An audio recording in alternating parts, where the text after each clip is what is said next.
Archaeologists in Egypt have discovered the 4,400-year-old tomb of a prince whose burial has a giant false pink door to enable souls to enter and exit.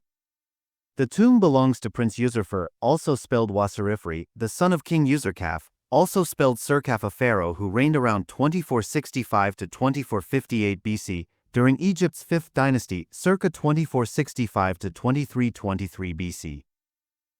The newly discovered false door has inscriptions that say that he was a hereditary prince, as well as a judge, a minister, a governor of 2 regions, and a chanting priest, the statement said.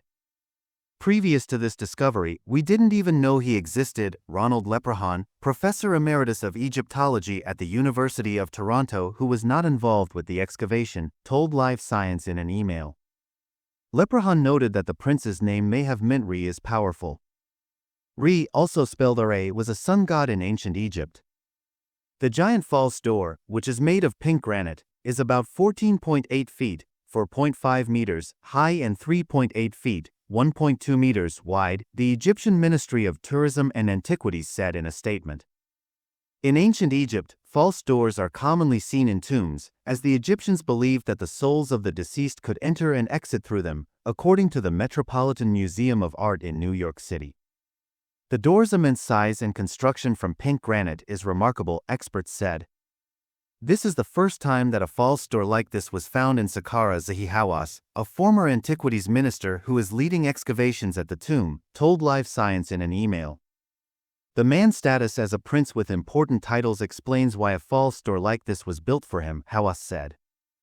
Melanie Pitkin, a senior curator at the Chow Chuk Wing Museum at the University of Sydney who was not involved with the excavation, said in an email that at this time, false doors are most commonly made from limestone, which was a ubiquitous resource in Egypt.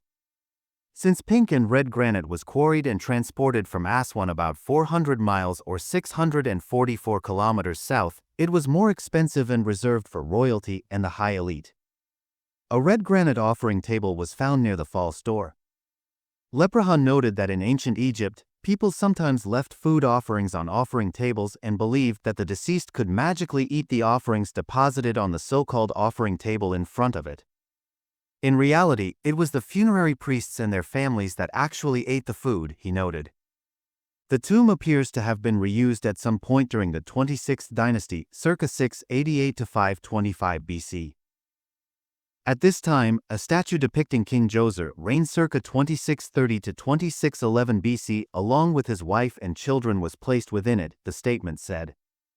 Djoser ruled during the 3rd dynasty, circa 2649 to 2575 BC, and built ancient Egypt's first known pyramid, the Step Pyramid at Saqqara. Analysis of the statue and its design indicates that the statue was made during King Djoser's rule and may have been from the Step Pyramid itself or a building near it.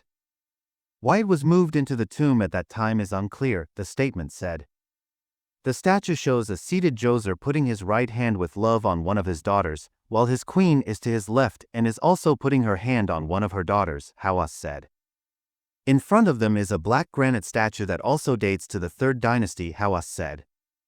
And Macy Roth, a clinical professor of Egyptology at New York University who was not involved with the excavation, said that the sculptures from the 3rd dynasty are remarkable as there is very little sculpture from that era. Roth noted that prior to this discovery, I can only think of one piece that represents a woman, so the statue depicting Djoser's wife and daughters is extraordinary.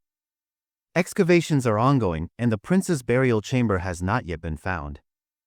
We only found a part of the tomb, Hawass noted. And Macy Roth, a clinical professor of Egyptology at New York University who was not involved with the excavation, said that the sculptures from the 3rd dynasty are remarkable as there is very little sculpture from that era. Roth noted that prior to this discovery, I can only think of one piece that represents a woman, so the statue depicting Djoser's wife and daughters is extraordinary. Excavations are ongoing and the prince's burial chamber has not yet been found.